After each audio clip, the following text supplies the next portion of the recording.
വാഴ്ത്തുകതി മനമേ എൻ പരനെ വാഴ്ത്തുക മനമേ നിന്നകൃത്യം പരനോക്കി നിന്നകൃത്യം പരനൊക്കെയും പോക്കി നമായി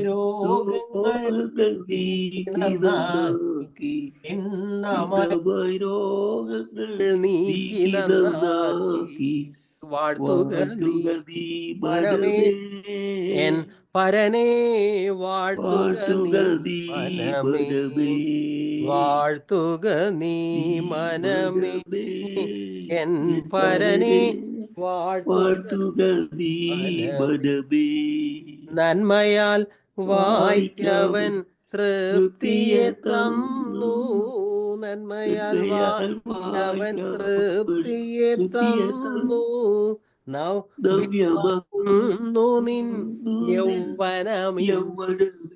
നവ്യമാക്കുന്നു യൗവനമിന്ന് വാഴ്ത്തുക നീ മനമേ പരനെ വാഴ്ത്തുക നീ മനമേ ആഹാ ലേലുയാ ആഹാ ലേലുയാ ആഹാ ലേലുയാ ആഹാ ലേലുയാ ആഹാ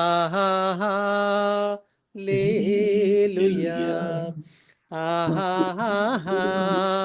ലേലുയാ ആഹാ ലേലുയാ ആഹാ ലേലുയാ നിൻ മഹാകൃപയ്ക്കായി അങ്ങേ ഞാൻ സ്തുതിച്ചിടുമെന്നും നിൻ മഹാകൃപയ്ക്കായി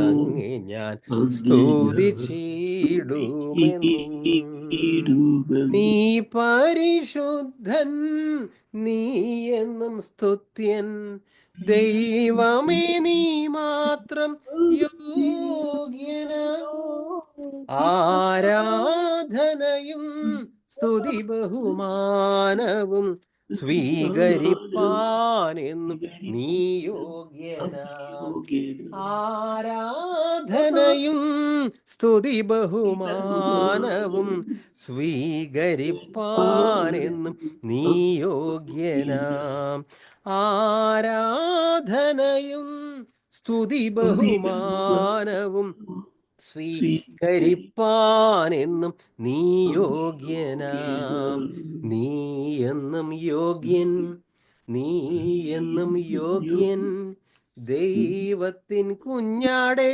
നീ യോഗ്യനാം സ്തോത്രം സ്തുതി ബഹുമാനങ്ങളെല്ലാം സ്വീകരിപ്പാൻ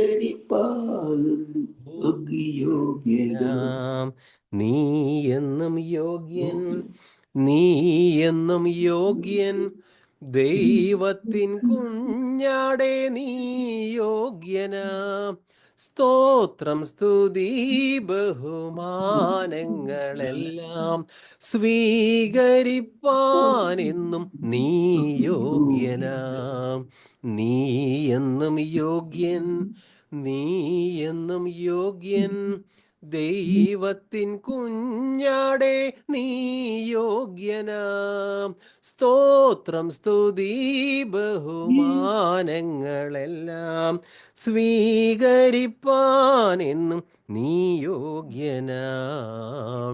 ദൈവത്തിന് മഹത്വമുണ്ടാകട്ടെ. എല്ലാ ആരാധനയും സ്തുതിയും സ്തോത്രവും ബഹുമാനവും സർവശക്തനായ പിതാവായ ദൈവത്തിന് യേശുക്രിസ്തു മുഖാന്തരം അർപ്പിക്കുന്നു. നാം ധ്യാനിക്കുന്നത് കർത്താവിൻ്റെ വചനമാണ്. കൊളോസ്യർക്ക് എഴുതിയ ലേഖനം 1-ാം അധ്യായം 25-ാം വാക്യം. കൊളോസ്യർ 1:24. നിങ്ങളെ പ്രതിയുള്ള പീഡകളിൽ ഞാൻ സന്തോഷിക്കുന്നു. സഭയാകുന്ന തൻ്റെ ശരീരത്തെ പ്രതി ക്രിസ്തുവിന് സഹിക്കേണ്ടി വന്ന പീഡകളുടെ കുറവ് എൻ്റെ ശരീരത്തിൽ ഞാൻ നികത്തുന്നു. നിങ്ങളെ പ്രതിയുള്ള പീഡകളിൽ ഞാൻ സന്തോഷിക്കുന്നു. സുവിശേഷം അറിയിക്കുന്ന ശ്രമത്തിൽ പൗലോസ് ധാരാളം കഷ്ടതകൾ അനുഭവിച്ചിട്ടുണ്ട്. കൊളോസയിലും സുവിശേഷം എത്തുവാൻ അദ്ദേഹം പല ഉപദ്രവങ്ങളും ഏറ്റിട്ടുണ്ട്.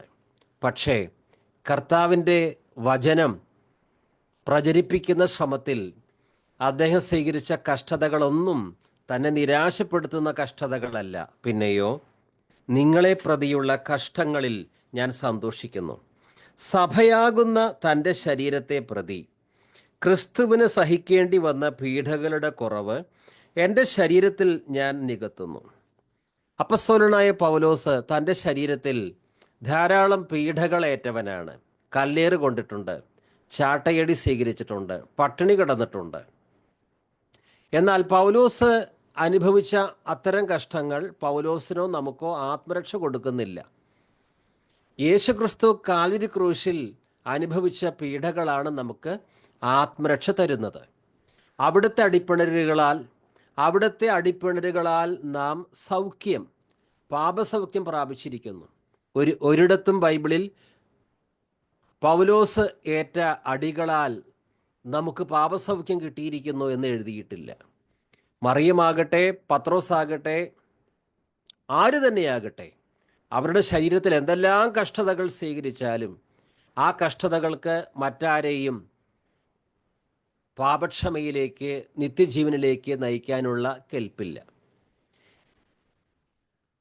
കർത്താവായ യേശുക്രിസ്തു കാൽവരി ക്രൂശിൽ മാനവകുലത്തിൻ്റെ വിമോചനത്തിന് വേണ്ടി അന്ധകാര രാജ്യത്തിൽ നിന്ന് അവരെ പുത്രൻ്റെ രാജ്യത്തിലാക്കുവാൻ വേണ്ടി ക്രിസ്തു സഹിച്ച പീഡനങ്ങൾ, കഷ്ടതകൾ അത് സമ്പൂർണമാണ്. കാരണം പിതാവായ ദൈവമാണ് യേശുക്രിസ്തുവിനെ തകർത്തത്. അവനെ തകർക്കുവാൻ പിതാവിന് പ്രസാദം തോന്നി. എത്ര അടി യേശു ഏൽക്കണം, എത്ര സമയം ക്രൂശിൽ തൂങ്ങിക്കിടക്കണം, എത്ര നിന്ദകൾ കേൾക്കണം, ഇതെല്ലാം മുൻകൂട്ടി പ്ലാൻഡ് ആണ്, യാദൃശ്ചികമായിട്ടല്ല. പിതാവ് ഒരു പ്രത്യേക ദൗത്യം പുത്രനെ ചെയ്യുവാൻ കൊടുത്തിരുന്നു. പുത്രൻ പറഞ്ഞു, പിതാവേ, ഞാൻ ഭൂമിയിൽ അങ്ങയെ മഹത്വപ്പെടുത്തി. അങ്ങ് തന്ന ദൗത്യം, അങ്ങ് എനിക്ക് ചെയ്യുവാൻ തന്ന ദൗത്യം ഞാൻ പൂർണ്ണമാക്കി. അതുകൊണ്ട് ക്രിസ്തു കാൽവരി ക്രൂശിൽ ഏറ്റ പീഡകളെല്ലാം സമ്പൂർണമാണ്. പിന്നെ ഇവിടെ കുറവ് എന്നൊക്കെ പറയുമ്പോൾ അത് നാം ഇങ്ങനെയാണ് മനസ്സിലാക്കേണ്ടത്. പല വചന പണ്ഡിതരും പറയുന്നത് പോലെ യേശുക്രിസ്തുവിൻ്റെ സുവിശേഷം അറിയിക്കുന്ന ശ്രമത്തിൽ മറ്റ് വിശ്വാസികളെ സ്ഥിരപ്പെടുത്തുന്ന ശ്രമത്തിൽ ഓരോ വിശ്വാസിക്കും കഷ്ടതകൾ ഏൽക്കേണ്ടി വരും, പ്രയാസങ്ങൾ ഏൽക്കേണ്ടി വരും. അങ്ങനെ ധാരാളം വിശ്വാസികൾ, ക്രിസ്തുവിലൂടെ രക്ഷ കണ്ടെത്തിയ വിശ്വാസികൾ ഈ ക്രിസ്തുവിൻ്റെ സുവിശേഷം അനേക സ്ഥലങ്ങളിൽ പ്രചരിപ്പിക്കുവാൻ തയ്യാറായി. ആ ശ്രമത്തിൽ അവർ ധാരാളം കഷ്ടതകൾ ഏറ്റുവാങ്ങി. ആ കഷ്ടതകൾ അവരുടെ സ്വന്തം നേട്ടങ്ങൾക്ക് വേണ്ടിയല്ല, അത് ക്രിസ്തുവിനെ പ്രതിയുള്ള കഷ്ടങ്ങളാണ്.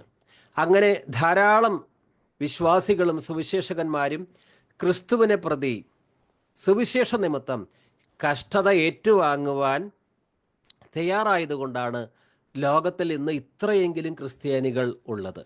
ഈ ഇന്ത്യയിലും സുവിശേഷം എത്തിയത് അതിൻ്റെ പുറകിൽ വില കൊടുക്കുവാൻ തയ്യാറായ ചില സുവിശേഷകരും വിശ്വാസികളും ഉണ്ടായിരുന്നു.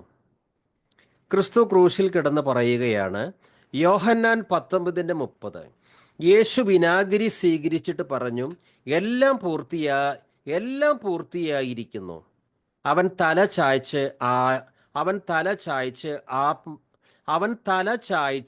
ആത്മാവിനെ സമർപ്പിച്ചു.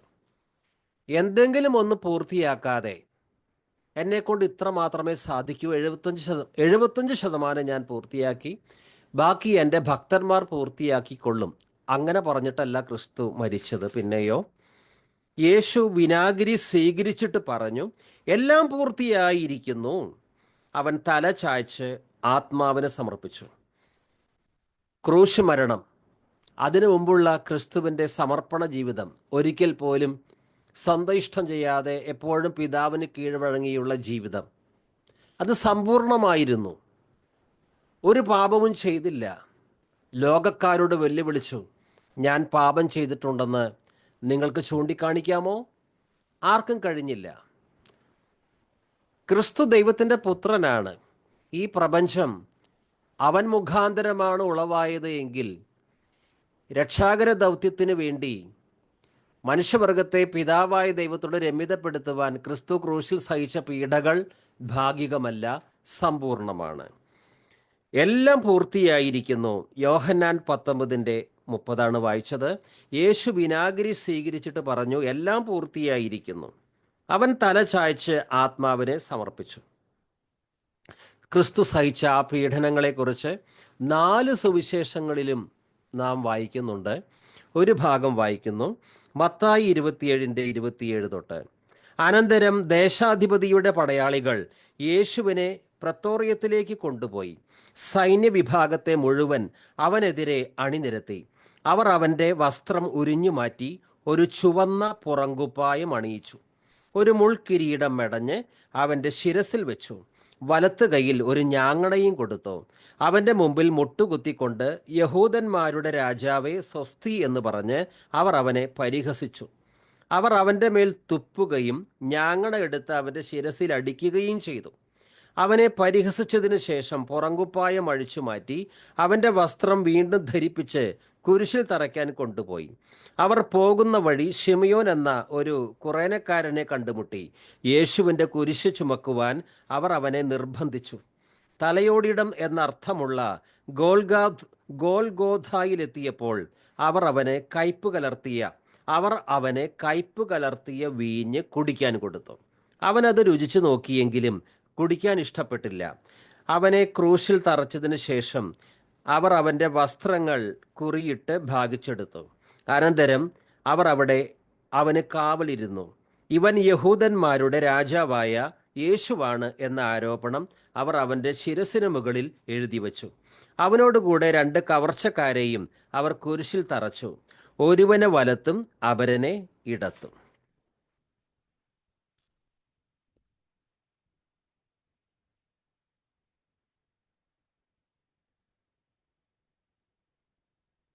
സജി ബ്രദർ ജോയിൻ ചെയ്തിട്ടുണ്ടല്ലോ. റോമാലേഖന 5:8-10 വരെ വായിക്കും. ക്രിസ്തുവോ നാം പാപികൾ ആയിരിക്കുമ്പോൾ തന്നെ നമുക്ക് വേണ്ടി മരിക്കുകയാൽ ദൈവം തനിക്ക് നമ്മോടുള്ള സ്നേഹത്തെ പ്രദർശിപ്പിച്ചിരിക്കുന്നു. അവന്റെ രക്തത്താൽ നീതീകരിക്കപ്പെട്ട ശേഷമോ നാം അവനാൽ എത്ര അധികമായി കോപത്തിൽ നിന്ന് രക്ഷിക്കപ്പെടും. ശത്രുക്കളായിരിക്കുമ്പോൾ തന്നെ നമുക്ക് അവന്റെ പുത്രന്റെ മരണത്താൽ ദൈവത്തോട് നിരപ്പ് വന്നു എങ്കിൽ നിരന്ന ശേഷം നാം അവന്റെ ജീവനാൽ എത്ര അധികമായി രക്ഷിക്കപ്പെടും. ക്രിസ്തു തൻ്റെ ക്രൂശ് മരണത്തിലൂടെ നമ്മെ പിതാവായ ദൈവത്തോട് രമ്യതപ്പെടുത്തി. ക്രിസ്തു ക്രൂശിൽ സഹിച്ച കഷ്ടതകൾ സമ്പൂർണമാണ്. റോമാലേഖനം 5:8 തൊട്ട്. എന്നാൽ നാം പാപികളായിരിക്കെ ക്രിസ്തു നമുക്ക് വേണ്ടി മരിച്ചു. അങ്ങനെ നമ്മോടുള്ള തൻ്റെ സ്നേഹം ദൈവം പ്രകടമാക്കിയിരിക്കുന്നു. ആകയാൽ ഇപ്പോൾ അവൻ്റെ രക്തത്താൽ നീതീകരിക്കപ്പെട്ട നാം അവൻ മൂലം ക്രോധത്തിൽ നിന്ന് രക്ഷിക്കപ്പെടുമെന്നത് തീർച്ചയാണല്ലോ. നാം ശത്രുക്കളായിരുന്നപ്പോൾ അവിടുത്തെ പുത്രൻ്റെ മരണത്താൽ ദൈവവുമായി രമ്യതപ്പെട്ടുവെങ്കിൽ രമ്യതപ്പെട്ടതിന് ശേഷം അവൻ്റെ ജീവൻ മൂലം രക്ഷിക്കപ്പെടുമെന്നതും തീർച്ച. ക്രിസ്തു ക്രൂശിൽ ബലിയർപ്പിച്ചു. ആ എന്നേക്കുമായുള്ള ഏകബലി അത് മതിയായിരുന്നു നമ്മെ എന്നേക്കുമായി സമ്പൂർണരാക്കാൻ. ക്രിസ്തു ഒരു തവണ മാത്രമേ ബലിയർപ്പിച്ചുള്ളൂ. ആ ബലി സമ്പൂർണമാണ്. അതിന് ആവർത്തനമില്ല, പുനരാവിഷ്കരണമില്ല. ആ ബലി ഇനി തുടർച്ചയായി ചെയ്തുകൊണ്ടിരിക്കുവാൻ ഒരു പുരോഹിതനോ മറ്റേതെങ്കിലും പാസ്റ്റർക്കോ മതനേതാവിനോ സാധിക്കുകയില്ല. കർത്തൃമേശ ഒരിക്കലും ഒരു പാപപരിഹാര ബലിയല്ല, മറിച്ച് ക്രിസ്തുവിൻ്റെ എന്നേക്കുമായുള്ള ഏകബലി വഴി പാപമോചനം കിട്ടിയവർ നന്ദി സൂചകമായി യേശുവിനെ ഓർക്കുവാൻ വേണ്ടിയാണ് അപ്പമുറിക്കലിൽ പങ്കെടുക്കുന്നത്. അപ്പമുറിക്കലിനെ ഒരു പാപപരിഹാര ബലിയാക്കുന്നത് വലിയ അപരാധമാണ്. കാരണം ക്രിസ്തുവിൻ്റെ എന്നേക്കുമായുള്ള ഏകബലി അതൊരിക്കലും ആവർത്തിക്കുവാൻ ആർക്കും പറ്റില്ല. ആ ബലി സമ്പൂർണ്ണമാണ്. എബ്രായ ലേഖനം 10-ാം അധ്യായം 10 തൊട്ട് ആ ഹിതമനുസരിച്ച് യേശുക്രിസ്തുവിൻ്റെ ശരീരം എന്നേക്കുമായി ഒരിക്കൽ സമർപ്പിക്കപ്പെട്ടത് വഴി നാം വിശുദ്ധീകരിക്കപ്പെട്ടിരിക്കുന്നു. ഏതെങ്കിലും ഒരു പുരോഹിതന് ഇനി യേശുവിൻ്റെ ശരീരത്തെ വീണ്ടും വിഭജിക്കാനോ അവിടുത്തെ ശരീരത്തെ മുറിക്കാനോ ആർക്കും സാധിക്കുകയില്ല. ഇപ്പോൾ ക്രിസ്തു എന്നേക്കുമായുള്ള ഏകബലി 2000 വർഷങ്ങൾക്ക് മുമ്പ് അർപ്പിച്ചതിന് ശേഷം പിതാവായ ദൈവത്തിൻ്റെ വലതുഭാഗത്ത് ഉപവിഷ്ടനായിരിക്കുകയാണ്. ഈ യേശുക്രിസ്തുവിനെ ഭൂമിയിലേക്ക് ഇറക്കിക്കൊണ്ടുവന്ന് വീണ്ടും ബലിയർപ്പിക്കുവാൻ, വീണ്ടും ബലിയാക്കുവാൻ ഒരു ശുശ്രൂഷകനും സാധിക്കുകയില്ല. ഇത് എൻ്റെ ഓർമ്മയ്ക്കായി ചെയ്യുവിൻ, അതാണ് ക്രിസ്തു പറഞ്ഞത്. ഓർമ്മയ്ക്കായി ചെയ്യേണ്ടതിനെ ഒരു ബലിയർപ്പണമാക്കുന്ന ആളുകൾ ഈ ലോകത്തിലുണ്ട്. കാരണം ബൈബിൾ തന്നെ അപൂർണമാണ് എന്ന് പറഞ്ഞ് പാരമ്പര്യത്തിൻ്റെ പുറകെ പോയി വിജാതീയ ആചാരങ്ങൾ സ്വന്തം ചർച്ചിലേക്ക് പറിച്ചു നട്ടവരാണ് അക്കൂട്ടർ. അങ്ങനെയുള്ള ദുരുപദേശങ്ങളിൽ പെട്ടുപോകരുത്.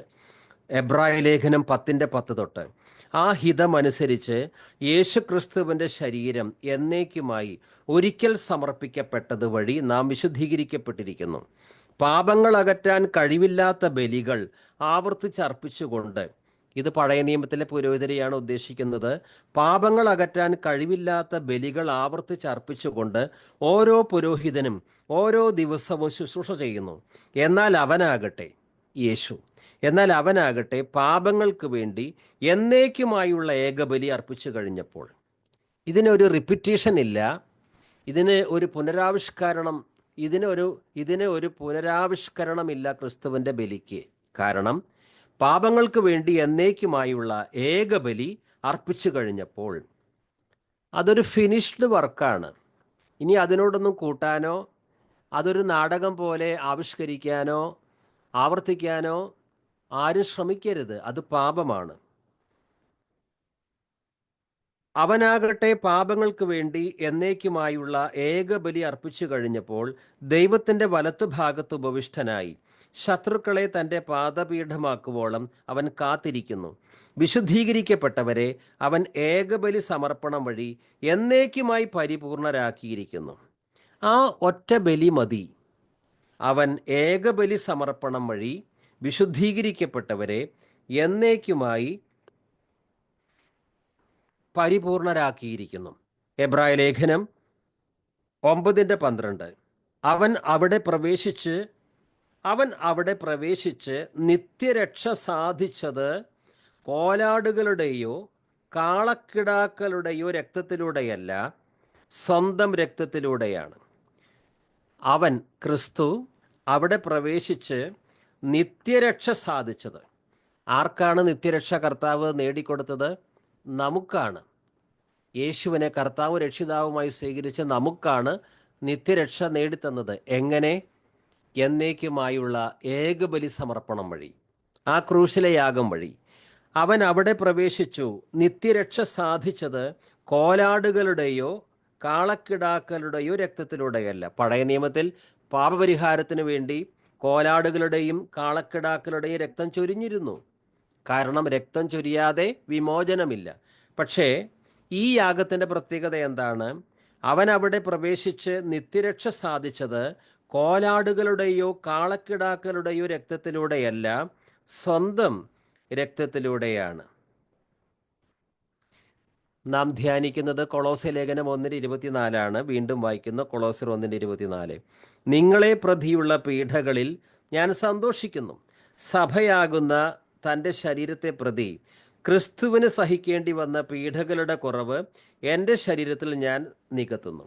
ഇപ്രകാരം ക്രിസ്തുവിനോട് രമ്യതപ്പെട്ട, എന്നേക്കുമായി സമ്പൂർണരാക്കപ്പെട്ട ദൈവമക്കൾ ഈ സുവിശേഷം മറ്റുള്ളവരോട് പറയുമ്പോൾ കഷ്ടതയുണ്ട്, എതിർപ്പുണ്ട്. ലോകത്തിൽ നിങ്ങൾക്ക് കഷ്ടമുണ്ട് എന്ന് തന്നെയാണ് ക്രിസ്തു പറഞ്ഞത്. ഈ പൗലോസിനെ തന്നെ കർത്താവ് ശുശ്രൂഷയ്ക്ക് നിയമിക്കുമ്പോൾ അവൻ എൻ്റെ നാമത്തിനു വേണ്ടി എത്രമാത്രം കഷ്ടതകൾ സഹിക്കണം, അതാണ് കർത്താവ് പറഞ്ഞതുപോലെ തന്നെ കർത്താവിൻ്റെ നാമത്തിനു വേണ്ടി ഒരുപാട് കഷ്ടതകൾ പൗലോസ് അനുഭവിച്ചു. 1 പത്രോസ് 2:20 തൊട്ട് തെറ്റ് ചെയ്തിട്ട് അടിക്കപ്പെടുമ്പോൾ ക്ഷമയോടെ സഹിച്ചാൽ നിങ്ങൾക്ക് എന്ത് മഹത്വമാണുള്ളത്? നിങ്ങൾ നന്മ ചെയ്തിട്ട് പീഡകൾ സഹിക്കേണ്ടി വന്നാൽ അത് ദൈവസന്നിധിയിൽ പ്രീതികരമാണ്. ഇതിനായിട്ടാണ് നിങ്ങൾ വിളിക്കപ്പെട്ടിരിക്കുന്നത്. എന്തെന്നാൽ ക്രിസ്തു നിങ്ങൾക്ക് വേണ്ടി സഹിക്കുകയും നിങ്ങൾ അനുകരിക്കുന്നതിന് വേണ്ടി നിങ്ങൾക്ക് മാതൃക നൽകുകയും ചെയ്തിരിക്കുന്നു. അവൻ പാപം ചെയ്തിട്ടില്ല, അവൻ്റെ അധരത്തിൽ വഞ്ചന കാണപ്പെട്ടുമില്ല. ഫോളോ മീ, എന്നെ അനുഗമിക്കുക, ക്രിസ്തുവിൻ്റെ കാൽച്ചുവടുകൾ പിന്തുടരുക. ഓരോ ക്രിസ്ത്യാനിയുടെയും ആത്യന്തികമായ കടമ ഇതാണ്. അങ്ങനെ ക്രിസ്തുവിൻ്റെ കാൽച്ചുവടുകൾ പിന്തുടരുമ്പോൾ കഷ്ടതയുണ്ട്, പ്രയാസമുണ്ട്, നിന്ദയുണ്ട്, അപമാനമുണ്ട്. അത് പൗലോസ് വേണ്ടുവോളം അനുഭവിച്ചിട്ടുണ്ട്. ക്രിസ്തു നിങ്ങൾക്ക് വേണ്ടി സഹിക്കുകയും നിങ്ങൾ അനുകരിക്കുന്നതിന് വേണ്ടി നിങ്ങൾക്ക് മാതൃക നൽകുകയും ചെയ്തിരിക്കുന്നു. നമ്മൾ അനുകരിക്കേണ്ടത് ഏതെങ്കിലും സിനിമാ നടന്മാരെയല്ല, രാഷ്ട്രീയ നേതാക്കളെയല്ല. ഫോളോ മീ എന്ന് പറഞ്ഞ, എന്നെ അനുഗമിക്കൂ എന്ന് പറഞ്ഞ ക്രിസ്തുവിൻ്റെ കാൽച്ചുവടുകളാണ് നാം പിന്തുടരേണ്ടത്. യേശു ക്രിസ്തുവിൻ്റെ ഭാവം തന്നെ നിങ്ങൾക്കും ഉണ്ടാകട്ടെ, എനിക്കും ഉണ്ടാകട്ടെ. ഇതിനായിട്ടാണ് നിങ്ങൾ വിളിക്കപ്പെട്ടിരിക്കുന്നത്. എന്തെന്നാൽ ക്രിസ്തു നിങ്ങൾക്ക് വേണ്ടി സഹിക്കുകയും നിങ്ങൾ അനുകരിക്കുന്നതിന് വേണ്ടി നിങ്ങൾക്ക് മാതൃക നൽകുകയും ചെയ്തിരിക്കുന്നു. അവൻ പാപം ചെയ്തിട്ടില്ല, അവൻ്റെ അധരത്തിൽ വഞ്ചന കാണപ്പെട്ടുമില്ല. ഇനി നമുക്ക് അടുത്ത വാക്യം കൊളോസ്യർ 1 അതിനു മുമ്പ്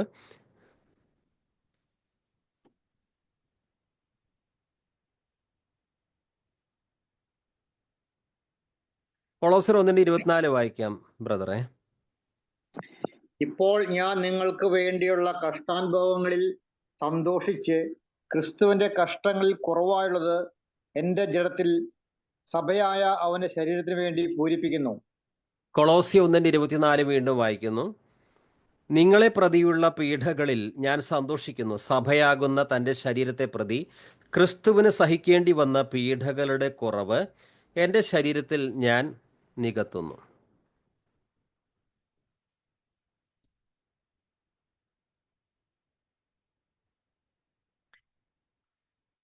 ഇനി അടുത്ത വാക്യം കൊളോസ്യർ 1:25 വരികയാണ്. കൊളോസ്യർ 1:25. നിങ്ങൾക്ക് വേണ്ടി ദൈവം എന്നെ ഭരമേൽപ്പിച്ച ദൗത്യം വഴി ഞാൻ സഭയിലെ ശുശ്രൂഷകനായി ദൈവവചനം പൂർണ്ണമായി വെളിപ്പെടുത്തുക എന്നതായിരുന്നു ആ ദൗത്യം. കൊളോസ്യർ 1:25. നിങ്ങൾക്ക് വേണ്ടി ദൈവം എനിക്ക് നൽകിയിരിക്കുന്ന ഉദ്യോഗപ്രകാരം ദൈവവചന പ്രഘോഷണം നിവർത്തിക്കേണ്ടതിന് ഞാൻ സഭയുടെ ശുശ്രൂഷകനായിരിക്കുന്നു. Of this church I was made a minister according to the stewardship from God bestowed on me for your benefit, so that I fully carry out the preaching of the word of God. ഈ വാക്യം നമുക്ക് ഭാഗമായി ധ്യാനിക്കാം. കൊളോസ്യർ 1:25 ലളിതമായ പരിഭാഷയിൽ നിന്ന് വീണ്ടും വായിക്കുന്നു. നിങ്ങൾക്ക് വേണ്ടി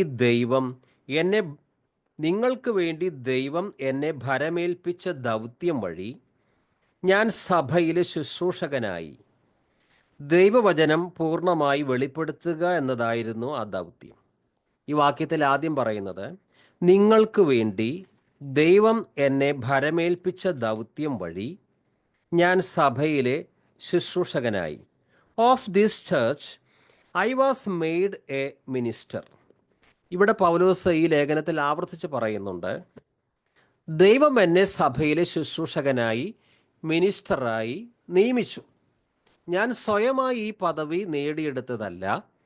ഒരു ക്രിസ്തുവിരോധിയായി ജീവിച്ചിരിക്കുന്ന കാലത്ത് യേശു നേരിട്ട് വന്ന് പൗലോസിനെ തെരഞ്ഞെടുത്തതാണ്. അക്കാര്യം പൗലോസ് ആവർത്തിച്ച് പറയുന്നു. പൗലോസിൻ്റെ ശുശ്രൂഷകളിൽ പല എതിർപ്പുകളും ഉപദ്രവങ്ങളും ഒക്കെ ഉണ്ടായിട്ടുണ്ട്. വിജാതികളിൽ നിന്ന്, യഹൂദരിൽ നിന്ന്, കള്ള സഹോദരന്മാരിൽ നിന്ന്. പക്ഷേ പൗലോസിൻ്റെ മനസ്സൊരിക്കലും ചഞ്ചലിച്ചില്ല. ആരെയാണ് പൗലോസ് വിശ്വസിച്ചിരിക്കുന്നത്? ആരാണ് പൗലോസിനെ വിളിച്ചത്? ഈ ശുശ്രൂഷ ആരാണ് നൽകിയത്? അപ്പസ്തോലനായി ആരാണ് എന്നെ നിയമിച്ചിരിക്കുന്നത്? ആ ബോധ്യം പൗലോസിനുണ്ടായിരുന്നു. നമുക്കും ഈ ബോധ്യം ഉണ്ടാകണം. ക്രിസ്തു പറഞ്ഞു, നിങ്ങളല്ല എന്നെ തിരഞ്ഞെടുത്തത്, ഞാനാണ് നിങ്ങളെ തിരഞ്ഞെടുത്തത്. പൗലോസിന് മാത്രം ബാധകമായൊരു കാര്യമല്ല അത്. പൗലോസിനെ കർത്താവ് തിരഞ്ഞെടുത്ത് അപ്പോയിൻറ്റ് ചെയ്യുന്ന ചില വാക്യങ്ങൾ വായിക്കുകയാണ്. അപ്പസ്തോല പ്രവർത്തനങ്ങൾ 9-ാം അധ്യായം 3 തൊട്ട്.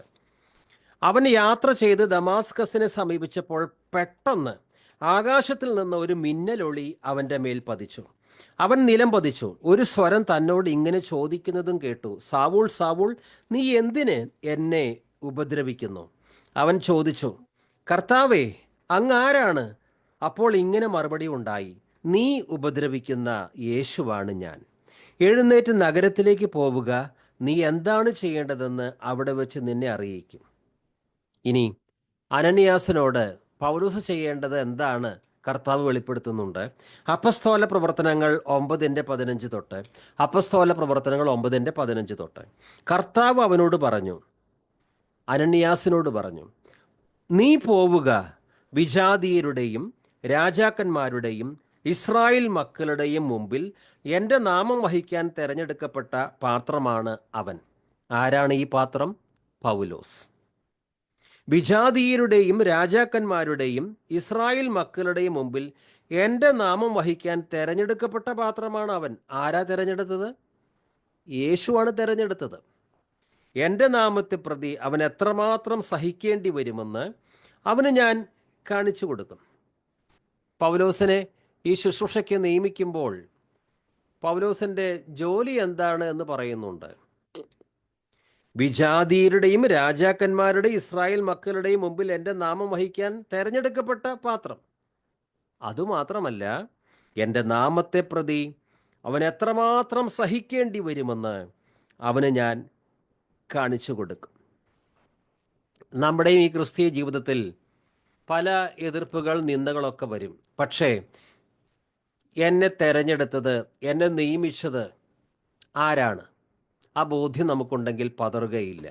ഞാനിപ്പോൾ ചെയ്യുന്ന സുവിശേഷ വേല, ദൈവരാജ്യ വ്യാപനത്തിന് വേണ്ടി ഞാൻ ഏർപ്പെട്ടിരിക്കുന്ന ഈ കാര്യം, ഇത് ചെയ്യുവാൻ കർത്താവാണ് എന്നോട് പറഞ്ഞത്. ആ ബോധ്യമുണ്ടെങ്കിൽ നമ്മൾ പതറുകയില്ല വിമർശനങ്ങളുടെയും എതിർപ്പുകളുടെയും നടുവിൽ. യോഹന്നാൻ എഴുതിയ സുവിശേഷം 15:6. യോഹന്നാൻ എഴുതിയ സുവിശേഷം 15:6. നിങ്ങൾ എന്നെ തിരഞ്ഞെടുക്കുകയല്ല, ഞാൻ നിങ്ങളെ തിരഞ്ഞെടുക്കുകയാണ് ചെയ്തത്. നിങ്ങൾ പോയി ഫലം പുറപ്പെടുവിക്കുന്നതിനും നിങ്ങളുടെ ഫലം നിലനിൽക്കുന്നതിനും വേണ്ടി ഞാൻ നിങ്ങളെ നിയോഗിച്ചിരിക്കുന്നു. തന്മൂലം നിങ്ങൾ എൻ്റെ നാമത്തിൽ പിതാവിനോട് ചോദിക്കുന്നതെന്തും അവിടുന്ന് നിങ്ങൾക്ക് നൽകും. നിങ്ങൾ എന്നെ തിരഞ്ഞെടുക്കുകയല്ല, ഞാൻ നിങ്ങളെ തിരഞ്ഞെടുക്കുകയാണ് ചെയ്തത്. പൗലോസോട് പറയുന്നത്, ഞാൻ സഭയിലെ ശുശ്രൂഷകനായി, ശുശ്രൂഷകൻ, മിനിസ്റ്റർ. മിനിസ്റ്റർ എന്ന് പറഞ്ഞാൽ, ദൈവദാസൻ എന്നൊക്കെ പറഞ്ഞാൽ ഇന്ന് വലിയ സ്ഥാനവും മാനവും പദവിയും ഉള്ള ഒരു ജോലിയായി കരുതുന്നവരുണ്ട്. ദൈവദാസൻ അല്ലെങ്കിൽ പാസ്റ്റർ എന്ന് പറഞ്ഞാൽ, ആളുകൾ ധാരാളമായി ഒരു മീറ്റിങ്ങിൽ പങ്കെടുക്കുമ്പോൾ വലിയ സ്റ്റേജിൽ ചെയറിൽ ഇരിക്കുന്ന വ്യക്തിയാണ് ഈ ദൈവദാസൻ അല്ലെങ്കിൽ മിനിസ്റ്റർ. അദ്ദേഹം ക്രിസ്തുവിൻ്റെ മിനിസ്റ്റർ ആയതുകൊണ്ട് താഴെ ഒന്നും ഇരിക്കാൻ പാടില്ല, സ്റ്റേജിൽ തന്നെ കയറിയിരിക്കണം. എവിടെ പോയാലും അവിടെയെല്ലാം അധ്യക്ഷസ്ഥാനം അദ്ദേഹത്തിന് കിട്ടണം, എല്ലാ ആദരവും അദ്ദേഹത്തിന് കൊടുക്കണം. കാരണം അദ്ദേഹം ദൈവത്തിൻ്റെ ദാസനാണ്. അങ്ങനെ ജനങ്ങളിൽ നിന്ന് ആദരവ് പിടിച്ചുപറ്റി ജീവിക്കുക, ഇതാണ് ശുശ്രൂഷകൻ, പാസ്റ്റർ എന്നൊക്കെ ചിന്തിക്കുന്നവരുണ്ടാകാം. പക്ഷെ ഇവിടെ മിനിസ്റ്റർ എന്ന് പറഞ്ഞാൽ ഈ പറഞ്ഞ അർത്ഥത്തിലല്ല. ഒരു ദാസൻ. എലൈറ്റ് ക്ലാസ്സിൽ ഒരു ദാസനെ കാണാൻ പറ്റില്ല. വലിയ വലിയ പണക്കാർ, അവരൊന്നും ദാസന്മാരാകാറില്ല. അവരുടെ ജീവിതശൈലി ഒക്കെ മറ്റൊരു രീതിയിലാണ്, ആഡംബരം. അതുപോലെയല്ല ക്രിസ്തുവിൻ്റെ ദാസൻ. നമുക്കറിയാം, ഈ പൗലോസ് യേശുവിൻ്റെ ദാസനാണ്. യേശു തന്നെയാണ് പൗലോസിനെ തൻ്റെ ശുശ്രൂഷകനായി, സുവിശേഷത്തിൻ്റെ മിനിസ്റ്ററായി നിയമിക്കുന്നത്. പക്ഷേ ഈ ലോകം പൗലോസിന് എന്ത് പദവിയാണ് കൊടുത്തത്? പൗലോസ് അനുഭവിച്ച പീഡകളുടെ ലിസ്റ്റ് നമ്മൾ കൊരിന്ത്യ ലേഖനത്തിൽ വായിക്കുന്നുണ്ട്. ഈ ലോകത്തിൻ്റെ ചപ്പും ചവറുമായി പൗലോസ് മാറി. ക്രിസ്തുവിന് നിന്ന ചുമന്നാണ് പൗലോസ് മരണം വരെ ജീവിച്ചത്. മനുഷ്യരുടെ ബഹുമാനം, ആദരവ്, ഈ ലോകത്തിലെ സ്ഥാനം, മാനം, അതൊക്കെ പൗലോസിന് വെറുപ്പായിരുന്നു. ഫിലിപ്പിയ ലേഖനത്തിൽ പൗലോസ് അത് പറയുന്നുണ്ട്. യേശുക്രിസ്തുവിനെക്കുറിച്ചുള്ള പരിജ്ഞാനത്തിൻ്റെ ശ്രേഷ്ഠത നിമിത്തം ഇതുവരെ ലാഭമായി കരുതിയത് ഞാൻ നഷ്ടമായി എണ്ണുന്നു. അതുകൊണ്ട് ഇന്ന് ചിലർക്ക് ഈ കാഴ്ചപ്പാടില്ലാത്തത് കൊണ്ട് ഒരു ദൈവദാസനായാൽ, ഒരു ശുശ്രൂഷകനായാൽ എത്രമാത്രം ആദരവും പണവും സ്റ്റേജും വേദിയും എനിക്ക് കിട്ടും, എത്രമാത്രം ആളുകൾ എന്നെ ആദരിക്കും, അതുകൊണ്ട് ഒരു എങ്ങനെയെങ്കിലും ബൈബിൾ കോളേജിൽ ഒന്ന് പഠിച്ച് ഒരു സഭാ ശുശ്രൂഷകനായാൽ എത്രമാത്രം ബഹുമാനം എനിക്ക് ജനങ്ങളിൽ നിന്ന് കിട്ടും. അങ്ങനെ ആരെങ്കിലും ധരിച്ചിട്ടുണ്ടെങ്കിൽ അത് തെറ്റാണ്. മിനിസ്റ്റർ എന്ന് പറഞ്ഞാൽ ഡ്യൂലോസ്, സ്വന്തമായ താല്പര്യങ്ങളില്ലാതെ യജമാനൻ്റെ ഇഷ്ടം മാത്രം നിറവേറ്റുക. അതാണ് ഡ്യൂലോസ് എന്ന് പറഞ്ഞാൽ, ദാസൻ എന്ന് പറഞ്ഞാൽ അർത്ഥം. ഇവിടെ പൗലോസ് പറയുന്നത്, നിങ്ങൾക്ക് വേണ്ടി ദൈവം എന്നെ ഭരമേൽപ്പിച്ച ദൗത്യം വഴി ഞാൻ സഭയിലെ ശുശ്രൂഷകനായി, സഭയിലെ സെർവൻ്റായി, മിനിസ്റ്ററായി. വീണ്ടും കൊളോസ്യർ 1:25 വായിക്കാം. സജീവ് ബ്രദർ വായിക്കാം.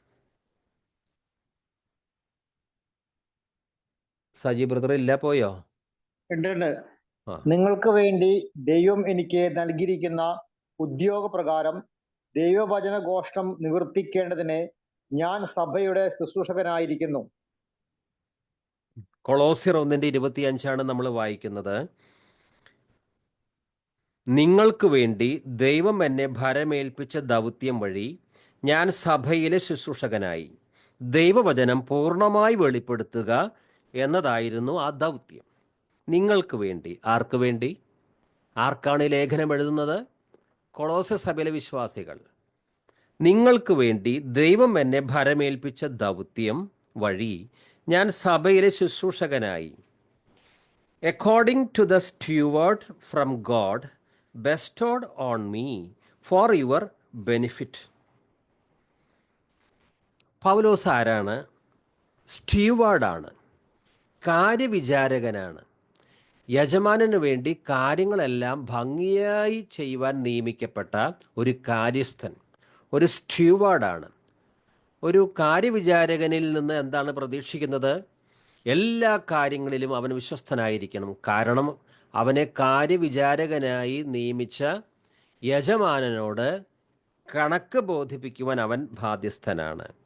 According to the steward from God bestowed on me for your benefit. നിങ്ങൾക്ക് വേണ്ടി ദൈവം എന്നെ ഭരമേൽപ്പിച്ച ദൗത്യം. പൗലോസിനൊരു കാര്യം അറിയാമായിരുന്നു. ഒരു ദൗത്യം കർത്താവിനെ ഭരമേൽപ്പിച്ചിട്ടുണ്ട്. എന്നെ യേശു തെരഞ്ഞെടുത്തു, എനിക്കൊരു ഡ്യൂട്ടി ഇനി നിർവഹിക്കാനുണ്ട്. നിങ്ങൾക്ക് ദൈവം എന്നെ ഭരമേൽപ്പിച്ച ദൗത്യം. ആ ദൗത്യം എന്തായിരുന്നു? അതും ഈ വാക്യത്തിൽ പറയുന്നുണ്ട്. ദൈവവചനം പൂർണ്ണമായി വെളിപ്പെടുത്തുക എന്നതായിരുന്നു ആ ദൗത്യം. അപ്പോൾ തൻ്റെ ശുശ്രൂഷയെക്കുറിച്ച് വ്യക്തമായ ബോധ്യമുണ്ട്. മരണം വരെ കൂടാരപ്പണി ചെയ്ത് ജീവിക്കാനല്ല, ഇടയ്ക്കത് ചെയ്തിട്ടുണ്ടെങ്കിലും തൻ്റെ മെയിൻ വർക്ക് എന്തായിരുന്നു? കൂടാരപ്പണിയായിരുന്നില്ല. അതിനു വേണ്ടിയല്ല പൗലോസിനെ നിയമിച്ചത്. ചിലപ്പോൾ ഉപജീവനത്തിന് വേണ്ടി അത് ചെയ്യേണ്ടി വന്നിട്ടുണ്ട്. പക്ഷേ നിങ്ങൾക്ക് വേണ്ടി ദൈവം എന്നെ ഭരമേൽപ്പിച്ച ദൗത്യം വഴി ഞാൻ സഭയിലെ ശുശ്രൂഷകനായി ദൈവവചനം പൂർണ്ണമായി വെളിപ്പെടുത്തുക എന്നതായിരുന്നു ആ ദൗത്യം. ഏറ്റവും വലിയ ദൗത്യം ഏതാണ്? ദൈവവചനം പൂർണ്ണമായി വെളിപ്പെടുത്തുക. അന്ന് ഭാഗികമായി വെളിപ്പെടുത്തുന്നവർ, വചനത്തിൽ മായം ചേർക്കുന്നവർ, കൗശലവാക്ക് പറഞ്ഞ് വിശ്വാസികളെ വാണിഭമാക്കുന്നവരൊക്കെയുണ്ട്. എന്നാൽ പൗലോസിൻ്റെ ദൗത്യം എന്താണ്? ദൈവവചനം പൂർണ്ണമായി വെളിപ്പെടുത്തുക എന്നതായിരുന്നു ആ ദൗത്യം. അതുകൊണ്ട് പൗലോസിന് വലിയ ഉത്തരവാദിത്വ ബോധമാണ്. എന്നെ വിളിച്ചത് കർത്താവാണ്. ഈ സുവിശേഷത്തിൻ്റെ മിനിസ്റ്ററായി നിയമിച്ചത് കർത്താവാണ്. എനിക്കൊരു ഉത്തരവാദിത്വം തന്നിരിക്കുന്നു. എൻ്റെ പക്കൽ ഒരു കാര്യം ഭരമേൽപ്പിച്ചിരിക്കുന്നു. അത് ദൈവത്തിൻ്റെ വചനം പൂർണ്ണമായി വെളിപ്പെടുത്തുക. അതുകൊണ്ട് തന്നെ വിളിച്ചതാരാണ്, തന്നെ നിയമിച്ചതാരാണ്, തനിക്ക് ചെയ്തു തീർക്കാനുള്ള ദൗത്യം എന്താണ്, ഇതിനെക്കുറിച്ചൊക്കെ പൂർണ്ണ ദൗത്യം ഉണ്ടായിരുന്നത് കൊണ്ട് കർത്താവ് ഏൽപ്പിച്ച ദൗത്യം 100% വിശ്വസ്തയോടെ ചെയ്തു തീർക്കണം. എന്ത് കഷ്ടം വന്നാലും എതിർപ്പ് വന്നാലും യേശുക്രിസ്തു എനിക്ക് തന്ന ഉത്തരവാദിത്വം, ആ മഹാദൗത്യം, വചനം പൂർണ്ണമായി വെളിപ്പെടുത്തുക എന്നുള്ള ദൗത്യം പൗലോസിന് ചെയ്തേ പറ്റൂ. പൗലോസ് അത് ചെയ്തു. ആ ശ്രമത്തിൽ ധാരാളം കഷ്ടത അനുഭവിച്ചു. ജീവിതാന്ത്യത്തിൽ പൗലോസിന് പറയാൻ പറ്റി, ഞാൻ നല്ല പൊരുതി ഓട്ടം തികച്ചു, വിശ്വാസം കാത്തു. ഞാൻ സുവിശേഷം നിങ്ങൾക്ക് വേണ്ടി ദൈവം എന്നെ ഭരമേൽപ്പിച്ച ദൗത്യം വഴി ഞാൻ സഭയിലെ ശുശ്രൂഷകനായി ദൈവവചനം പൂർണ്ണമായി വെളിപ്പെടുത്തുക എന്നതായിരുന്നു ആ ദൗത്യം. ഇംഗ്ലീഷിൽ, of this church I was made a minister according to the stewardship from God bestowed on me for your benefit, so that I fully carry out the preaching of the word of God. ഭാഗികമായിട്ടല്ല ജോലി ചെയ്യേണ്ടത് വചനം വെളിപ്പെടുത്തുക എന്നുള്ളത്. I fully carry out the preaching of the word of God. അതുകൊണ്ട് വിശ്രമം കൂടാതെ വചനം പ്രസംഗിച്ചുകൊണ്ടേയിരുന്നു. സഭയ്ക്കകത്തും സഭയ്ക്ക് വെളിയിലും വചനം പ്രഘോഷിച്ചുകൊണ്ടേയിരുന്നു. കാരണം തന്നെ എന്ത് ദൗത്യത്തിന് വേണ്ടിയാണ് കർത്താവ് നിയമിച്ചിരിക്കുന്നത്, അക്കാര്യത്തെക്കുറിച്ച് 100% ഉറപ്പുണ്ട്. പൗലോസിനെ ഒരു ഗൃഹവിചാരകനായി, സ്റ്റുവാർഡായി കർത്താവ് നിയമിച്ചിരിക്കുന്നു. കണക്ക് കൊടുക്കേണ്ടതായിട്ടുണ്ട് കർത്താവിന്. റോമാലേഖനം 15:15 തൊട്ട് ഇവിടെ പൗലോസ് പറയുകയാണ്, ദൈവം എനിക്ക് നൽകിയ കൃപയാൽ ധൈര്യത്തോടെ ചില കാര്യങ്ങൾ ഓർമ്മിപ്പിക്കാൻ വേണ്ടിയാണ് നിങ്ങൾക്ക് ഞാൻ എഴുതിയത്. ദൈവത്തിൻ്റെ കൃപ എന്നെ വിജാതിയർക്ക് വേണ്ടി യേശുക്രിസ്തുവിൻ്റെ ശുശ്രൂഷകനാക്കിയിരിക്കുകയാണല്ലോ. യേശുക്രിസ്തുവിൻ്റെ ശുശ്രൂഷകൻ, സ്വയമായി നേടിയതല്ല. പിന്നെയോ ദൈവത്തിൻ്റെ കൃപ എന്നെ വിജാതിയർക്ക് വേണ്ടി യേശുക്രിസ്തുവിൻ്റെ ശുശ്രൂഷകനാക്കിയിരിക്കുന്നുവല്ലോ. വിജാതീയരാകുന്ന ബലിവസ്തു, അപ്പവും വീഞ്ഞും ബലിവസ്തുവാണെന്ന് പൗലോസ് ഒരിക്കലും പറഞ്ഞിട്ടില്ല. കാരണം അതൊരു പാപപരിഹാര ബലിയല്ല, ക്രിസ്തുവിൻ്റെ പാപപരിഹാര ബലിയുടെ ഓർമ്മയാണ്. പൗലോസിനെ സംബന്ധിച്ച് എന്താണ് ബലിവസ്തു? വിജാതിയർക്ക് വേണ്ടി യേശു ക്രിസ്തുവിൻ്റെ ശുശ്രൂഷകനാക്കി, ദൈവത്തിൻ്റെ കൃപ എന്നെ വിജാതിയർക്ക് വേണ്ടി യേശു ക്രിസ്തുവിൻ്റെ ശുശ്രൂഷകനാക്കിയിരിക്കുകയാണല്ലോ. വിജാതീയരാകുന്ന ബലിവസ്തു, തൻ്റെ ബലിവസ്തു അതാണ്, വിജാതീയരാണ്. അവരോട് സുവിശേഷം പറഞ്ഞ് ദൈവത്തിൽ നിന്ന് അകന്നു കഴിഞ്ഞ ഇവർ സുവിശേഷം വഴി ദൈവത്തോട് നിരപ്പ് പ്രാപിക്കണം. അതാണ് പൗലോസിൻ്റെ ശുശ്രൂഷ. അല്ലാതെ അപ്പവും വീഞ്ഞും ബലിവസ്തുവാണെന്ന് പറഞ്ഞ് കർത്തൃമേശ ഒരിക്കലും പൗലോസ് ഒരു പാപപരിഹാര ബലിയാക്കി തീർത്തില്ല, ഇന്ന് ചിലർ ചെയ്യുന്നത് പോലെ. ദൈവത്തിൻ്റെ കൃപ എന്നെ വിജാതിയർക്ക് വേണ്ടി യേശു ക്രിസ്തുവിൻ്റെ ശുശ്രൂഷകനാക്കിയിരിക്കുകയാണല്ലോ. വിജാതീയരാകുന്ന ബലിവസ്തു സ്വീകാര്യവും പരിശുദ്ധാത്മാവിനാൽ പവിത്രീകൃതവും. വിജാതീയരാകുന്ന ബലിവസ്തു സ്വീകാര്യവും. ആർക്ക് സ്വീകാര്യമാകണം? പിതാവായ ദൈവത്തിന്. ഇപ്പോൾ ഈ വിജാതീയർ അതിക്രമങ്ങളിലും പാപങ്ങളിലും പെട്ട് അന്ധകാര രാജ്യത്തിലാണ്. അവരെ ദൈവം സ്വീകരിക്കണം. അതിനു വേണ്ടിയാണ് അവരോട് സുവിശേഷം പറയുന്നത്.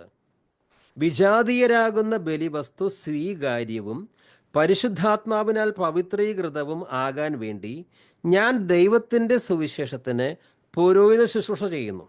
ഇങ്ങനെയാണ് പൗലോസ് പുരോഹിത ശുശ്രൂഷ ചെയ്തത്. അല്ലാതെ പഴയ നിയമത്തിലെ ബലിയർപ്പണമല്ല പൗലോസ് ചെയ്തത്. പൗലോസിനെ സംബന്ധിച്ച് പൗലോസ് പറയുന്നു, ഞാൻ പുരോഹിത ശുശ്രൂഷ ചെയ്യുന്നു. അപ്പം മുറിക്കലിനെ ഒരു പാപപരിഹാര ബലിയാക്കിക്കൊണ്ടുള്ള പുരോഹിത ശുശ്രൂഷയല്ല ഇത്. പിന്നെയോ വിജാതീയരാകുന്ന ബലിവസ്തു സ്വീകാര്യവും പരിശുദ്ധാത്മാവിനാൽ പവിത്രീകൃതവും ആകാൻ വേണ്ടി ഞാൻ ദൈവത്തിൻ്റെ സുവിശേഷത്തിന് പുരോഹിത ശുശ്രൂഷ ചെയ്യുന്നു. ഇങ്ങനെയുള്ള പുരോഹിത ശുശ്രൂഷ, അതായത് വിജാതീയരാകുന്ന ബലിവസ്തു ദൈവത്തിന് സ്വീകാര്യമാകണം, അതിനു വേണ്ടിയുള്ള ശുശ്രൂഷ, ആ പൗരോഹിത്യ ശുശ്രൂഷ നമുക്കെല്ലാവർക്കും ഉണ്ട്. കാരണം 1 പത്രോസ് 2:9 അന്ധകാരത്തിൽ നിന്ന് അത്ഭുത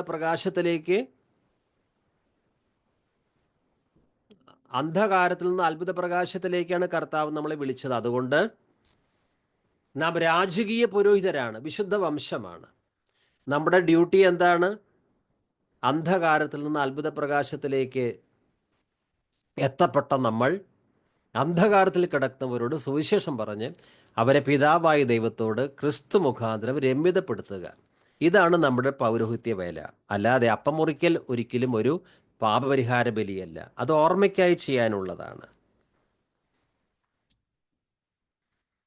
1 കൊരിന്ത്യർ 4:1 തൊട്ട് 1 കൊരിന്ത്യർ 1:4 തൊട്ട് ക്രിസ്തുവിൻ്റെ ദാസന്മാരും ദൈവരഹസ്യങ്ങളുടെ കാര്യസ്ഥന്മാരുമായിട്ടാണ് ഞങ്ങളെ പരിഗണിക്കേണ്ടത്. കാര്യസ്ഥന്മാർക്ക് വിശ്വസ്തത കൂടിയേ തീരൂ. ഇവിടെ 25-ാം വാക്യത്തിൽ കൊളോസ്യർ 1:25 നാം ധ്യാനിക്കുന്നത്. നിങ്ങൾക്ക് വേണ്ടി ദൈവം എന്നെ ഭരമേൽപ്പിച്ച ദൗത്യം വഴി, of this church I was made a minister according to the stewardship from God bestowed on me. അപ്പോൾ പൗലോസിനറിയാം, ദൈവം എന്നെ ഒരു വലിയ ഉത്തരവാദിത്വം ഭരമേൽപ്പിച്ചിരിക്കുകയാണ്. ഞാൻ വിശ്വസ്തയോടത് ചെയ്യണം. ഞാൻ എല്ലാ മേഖലകളിലും വിശ്വസ്തനായിരിക്കണം. കാരണം 1 കൊരിന്ത്യർ 4:1 തൊട്ട് ക്രിസ്തുവിൻ്റെ ദാസന്മാരും ദൈവരഹസ്യങ്ങളുടെ കാര്യസ്ഥന്മാരുമായിട്ടാണ് ഞങ്ങളെ പരിഗണിക്കേണ്ടത്. കാര്യസ്ഥന്മാർക്ക് വിശ്വസ്തത കൂടിയേ തീരൂ. 1 കൊരിന്ത്യർ 9:16 തൊട്ട് സജീവ് ബ്രദർ വായിക്കും. ഞാൻ സുവിശേഷം അറിയിക്കുന്നു എങ്കിൽ എനിക്ക് പ്രശംസിക്കാൻ ഒന്നുമില്ല. നിർബന്ധം എൻ്റെ മേൽ കിടക്കുന്നു.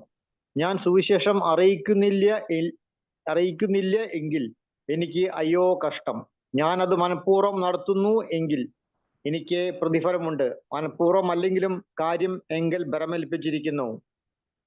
ഇനി നമുക്കൊരു ബ്രേക്കാണ്. 5 മിനിറ്റ് സമയം എല്ലാവർക്കും കർത്താവിനെ സ്തുതിക്കാനും ആരാധിക്കാനുള്ള ടൈമാണ്. അതിനുശേഷം വീണ്ടും നമുക്ക് തിരുവചന ധ്യാനത്തിലേക്ക് വരാം. കർത്താവ് ചെയ്ത നന്മകളെ പ്രതി എല്ലാവർക്കും ദൈവത്തിന് അവരായിരിക്കുന്ന സ്ഥലത്ത് ദൈവത്തെ മനസ്സോടെ സ്തുതിക്കാം. ഹല്ലേലൂയ. കർത്താവേ, തിരുനാമത്തിന് സ്തോത്രം ചെയ്യും. യഹോവയെ യഹോവയെ വാഴ്ത്തുക, അവിടുത്തെ ഉപകാരങ്ങളൊന്നും മറക്കരുത്. ഹല്ലേലൂയ. ദൈവത്തിന് സ്തോത്രം, കർത്താവിന് സ്തോത്രം.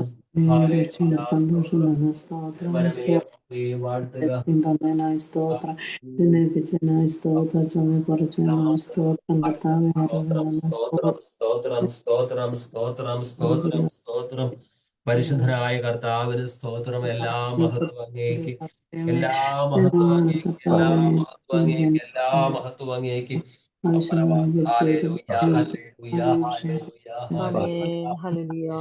തിരുനാമത്തിന് സ്തോത്രം, തിരുനാമത്തിന്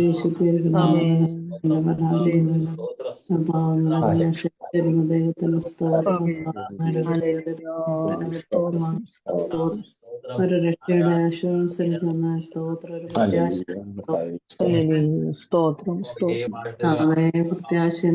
തന്നിരിക്കുക. സ്തോത്രം, ജീവൻ തന്നതിനായ സ്തോത്രം, ജീവൻ പ്രവൃത്തികളാൽ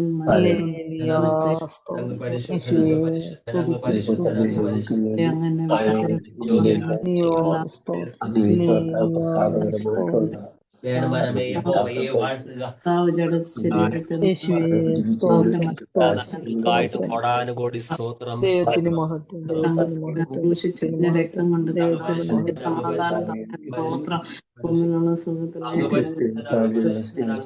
ദൈവമേ സ്തുതിക്കുന്നു നിരപ്പിക്കുവാൻ ഹല്ലേലൂയ ദൈവത്തിന് മഹത്വം കർത്താവ് എനിക്ക് പാപമോചനം തന്ന സ്തോത്രം. ദൈവത്തിന് മഹത്വം ദൈവത്തിന് മഹത്വം ദൈവത്തിന് മഹത്വം കർത്താവെ സ്നേഹസ്വരൂപമായ പുത്രന്റെ രാജ്യത്തിലായ പ്രവൃത്തിയിലായിരുന്നു എന്നെ കർത്താവെ ജഡത്തിനും ദൈവത്തിന് മഹത്വം ദൈവത്തിന് മഹത്വം കർത്താവെ എന്നെ സ്തോത്രം. ദൈവത്തിന് മഹത്വം ദൈവത്തിന് മഹത്വം അവസ്ഥാനത്തിന്റെ ഹല്ലേലൂയ ഒരു ഹോപ്പ് വന്നതിനായി സ്തോത്രം. യേശുവേ സ്തോത്രം സ്തോത്രം പ്രത്യാശയെ ക്രിസ്തു എന്നിൽ വസിച്ചിരിക്കുക. സ്തോത്രം. എന്റെ പാപത്തിനൊത്ത കാര്യം ചെയ്യാതെ ദൈവമേ സ്തോത്രം. ഞങ്ങളുടെ കണ്ണിനെ കണ്ണുനീരിൽ നിന്നും അങ്ങ് വിടുവിച്ചു, ഞങ്ങളുടെ കാലിനെ വീഴ്ചയിൽ നിന്ന് വിടുവിച്ചു, ഞങ്ങളുടെ പ്രാണനെ മരണത്തിൽ നിന്ന് വിടുവിച്ചു. കർത്താവിന് സ്തോത്രം, കർത്താവിന് സ്തോത്രം, കർത്താവ് നടത്തുന്ന അവിടുത്തെ ശക്തമായ മാലാഖമാരാണ് ദൈവങ്ങൾക്ക് രാവും പകലും സംരക്ഷണം തരുന്നു.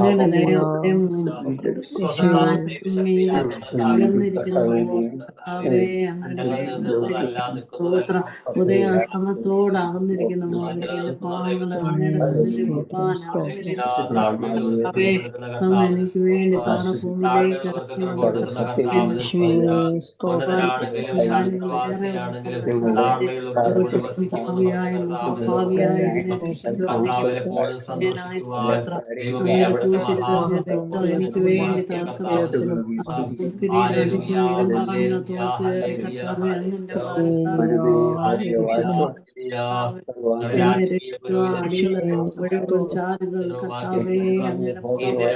എനിക്ക് വേണ്ടി മാംസ പീസുകൾ എനിക്ക് വേണ്ടി തകർക്കപ്പെട്ടു. എനിക്ക്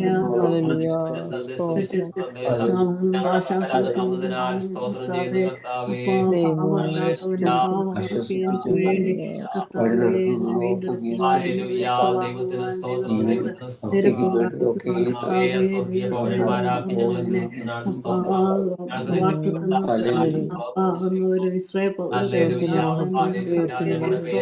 ജീവന്റെ പുസ്തകത്തിൽ ഇടത്തോട്ടോ വലത്തോട്ടോ തിരിയുമ്പോൾ പിന്നിൽ നിന്നൊരു സ്വരം കേൾക്കി, ഇതാണ് വഴി, ഞങ്ങളുടെ കാലടികളെ നിയന്ത്രിക്കുന്ന കർത്താവ്. എല്ലാ തടസ്സങ്ങൾക്കുമായിട്ട് സ്തോത്രം, എല്ലാ തടസ്സങ്ങൾക്കുമായിട്ട് എല്ലാ നഷ്ടങ്ങൾക്കുമായിട്ട് സ്തോത്രം. അങ്ങ് എല്ലാ നന്മയ്ക്കായി ചെയ്യുന്നു കർത്താവ്, എല്ലാ നന്മയ്ക്കായിട്ട് ചെയ്യുന്നു.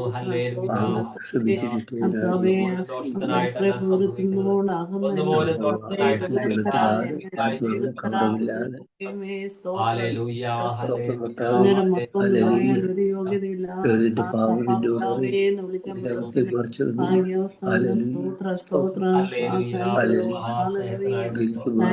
അവിടുത്തെ കരുണയ്ക്കായിട്ട് സ്തോത്രം, ദയക്കായിട്ട് സ്തോത്രം.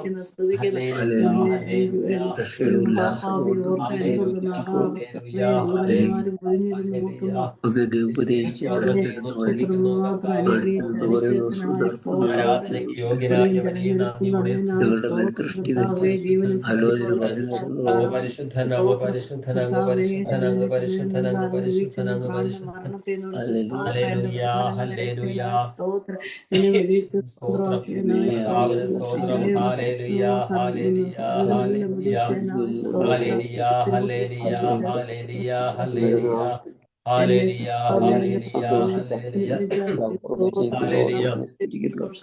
യേശുവേ സ്തോത്രം ചെയ്യുന്നു, സ്തുതിക്കുന്നു, സ്തോത്രം ചെയ്യുന്നു. കർത്താവിന് സ്തോത്രം, കർത്താവിന് സ്തോത്രം. വീണ്ടും നമുക്ക് തിരുവചന ധ്യാനത്തിലേക്ക് വരാം. ഹല്ലേലൂയ. അപ്പസ്തോലനായ പത്രോസിന് കർത്താവ് ഏൽപ്പിച്ച തനിക്ക് നൽകിയ ഉത്തരവാദിത്വത്തെക്കുറിച്ച് പൂർണ്ണ ബോധ്യമുണ്ടായിരുന്നു.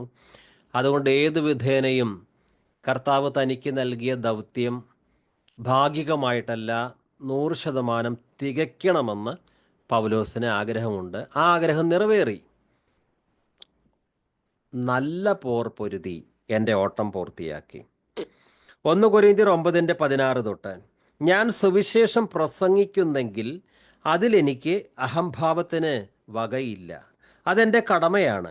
ഞാൻ സുവിശേഷം പ്രസംഗിക്കുന്നില്ലെങ്കിൽ എനിക്ക് ദുരിതം. ഞാൻ സ്വമനസ്സ ഇത് ചെയ്യുന്നെങ്കിൽ എനിക്ക് പ്രതിഫലമുണ്ട്. അങ്ങനെയല്ലെങ്കിൽ മറ്റാരുടെയോ നിയോഗമനുസരിച്ചാണ് ചെയ്യുന്നത്. ഞാൻ സുവിശേഷം പ്രസംഗിക്കുന്നെങ്കിൽ അതിലെനിക്ക് അഹംഭാവത്തിന് വകയില്ല. അത് എൻ്റെ കടമയാണ്. കാരണം ആ ദൗത്യത്തിന് വേണ്ടിയാണ് പൗലോസിനെ വിളിച്ച് വേർതിരിച്ചിരിക്കുന്നത്.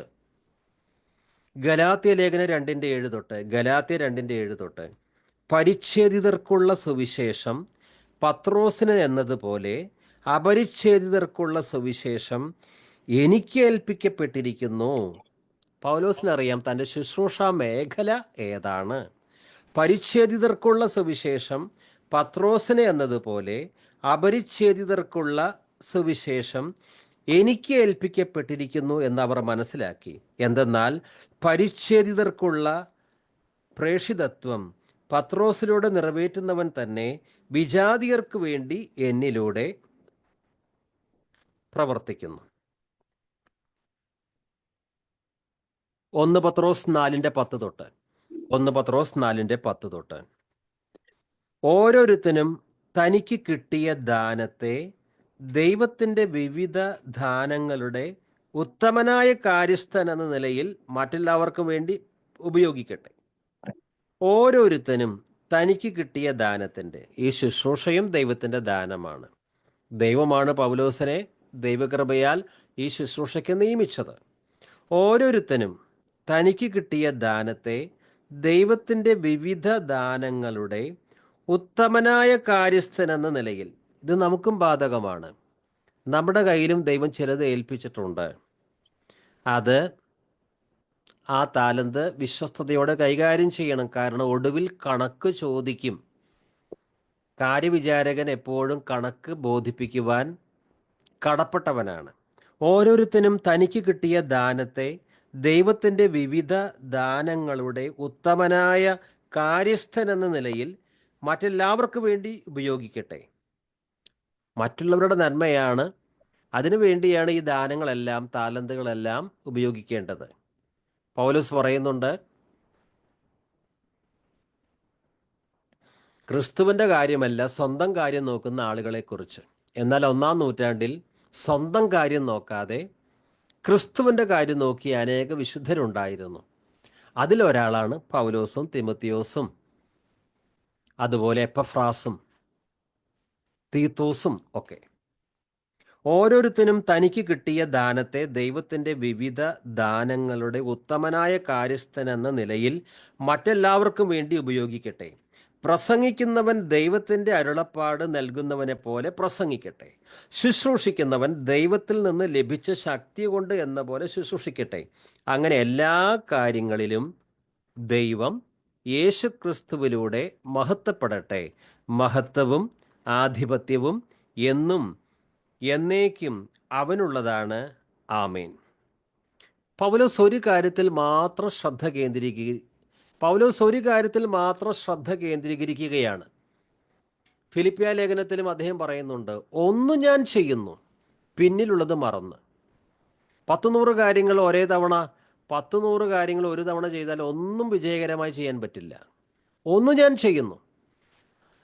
പൗലോസിന് കർത്താവ് ഏൽപ്പിച്ചു കൊടുത്ത ദൗത്യം എന്താണ്? അത് നിറവേറ്റുന്ന കാര്യത്തിൽ മാത്രം പൗലോസ് ശ്രദ്ധ കേന്ദ്രീകരിച്ചു. പടയാളി മറ്റ് യാതൊരു കാര്യത്തിലും തലയിടാതെ തന്നെ നിയമിച്ചവനെ പ്രസാദിപ്പിക്കണം. അത് പൗലോസ് പറഞ്ഞിട്ടുണ്ട്. പൗലോസിൻ്റെ ഡ്യൂട്ടി ഇതായിരുന്നു. പൗലോസിനറിയാം, എന്നെ കർത്താവ് സുവിശേഷത്തിൻ്റെ മിനിസ്റ്ററായി നിയമിച്ചിരിക്കുന്നു. വചനം പൂർണ്ണമായി വെളിപ്പെടുത്തുക, അതാണ് എനിക്ക് കിട്ടിയ ദൗത്യം. അതുകൊണ്ട് ആ ദൗത്യം, കർത്താവ് ഏൽപ്പിച്ച ആ ഡ്യൂട്ടി എന്ത് വില കൊടുത്തും 100% പൂർത്തീകരിക്കണം. പ്രിയമുള്ളവരെ, പൗലോസിനുണ്ടായിരുന്ന ഈ ബോധ്യം നമുക്കുണ്ടോ?